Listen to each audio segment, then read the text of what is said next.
आज डिस्कस करेंगे कॉन्ट्रैक्टर ऊपर में। कॉन्ट्रैक्टर क्या है, उसका वर्किंग प्रिंसिपल के ऊपर में। ये जो डायग्राम क्या है, ये कॉन्ट्रैक्टर है। ये कॉन्ट्रैक्टर अलग अलग पॉइंट के ऊपर डिस्कस करने जानेंगे, क्या है, क्या काम करता है, कैसे इसका पॉइंट काम करता है।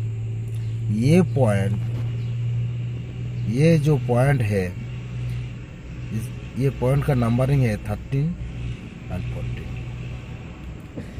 इस पॉइंट को बोलता है एनो, माने नॉर्मली ओपन।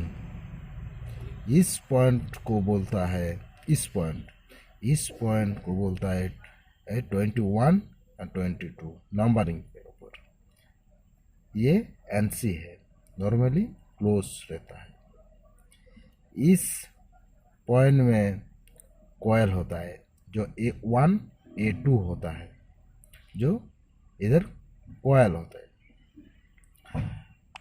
और इस साइड में, इस दोनों साइड में जो नंबरिंग है, इधर 3 फेस लगता है, जो L1 L2 L3। जो 3 फेस जो सप्लाई आता है, इधर इन होता है, इधर आउट होता है।